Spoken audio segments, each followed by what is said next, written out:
Muslims, who I'm not saying are evil people, but saying it as it is, prefer to live here and don't have a promising next generation. Allahul Musta'an.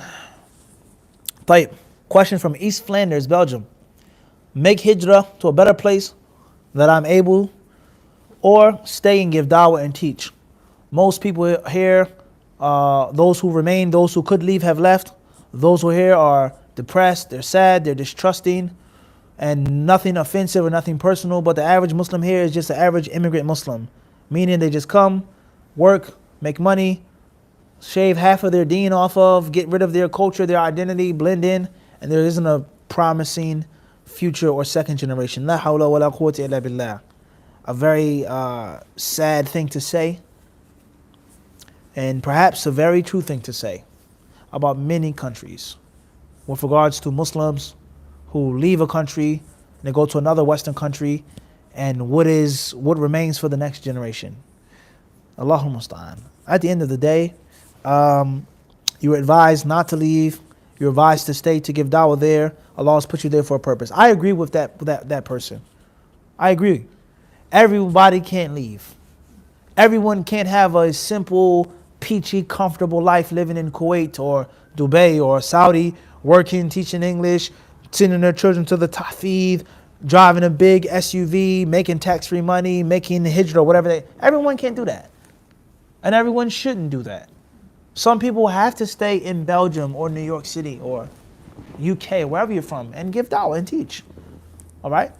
But that doesn't mean everyone has to stay.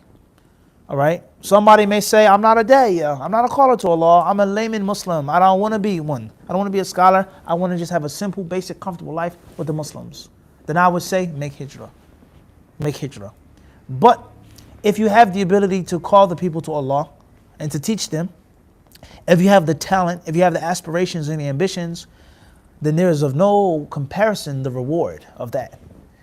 Your personal comfort of making hijrah versus you remaining and teaching and calling your people. What happens when you are discriminated against and the people treat you like second-class citizens because you don't want to relinquish your Egyptian or Pakistani or West African culture, whatever. You don't want to become a person who's living in Belgium, whatever the case may be.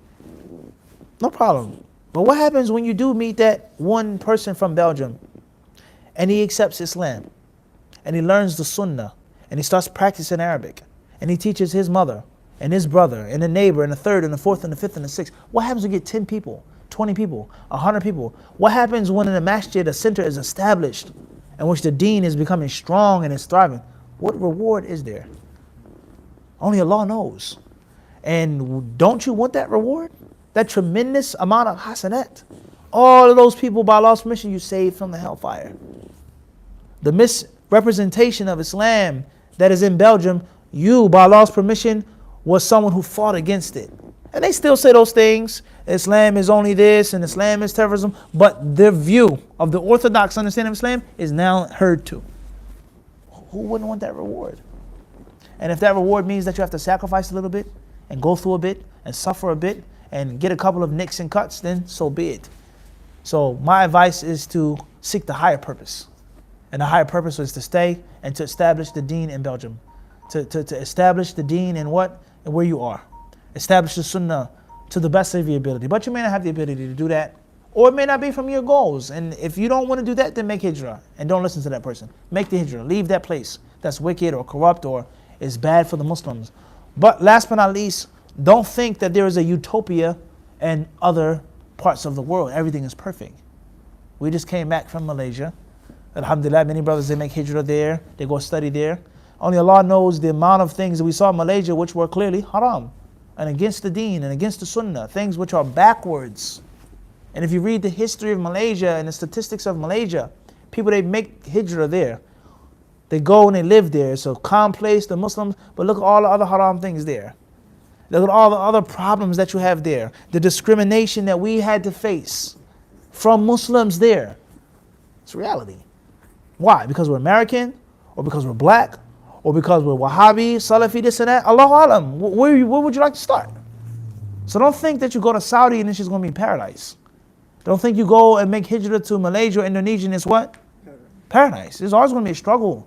There's always going to be discrimination for one reason or another. You've made hijrah to this land, but you are not from Indonesia, and you'll never be, and we'll never accept you as one. It's reality, right or wrong. You're not British, you're not this, you're American, you're Kether, you're Kether. It's always going to be discrimination. You're from this place, you have the passport, but your skin is too dark, or your skin is too light. There's always going to be someone that's going to discriminate against you. So if you're worried about that, then don't think that you're going to just fly and land in some Jannah on this earth. All right? So that's my advice. Wallahu a'lam.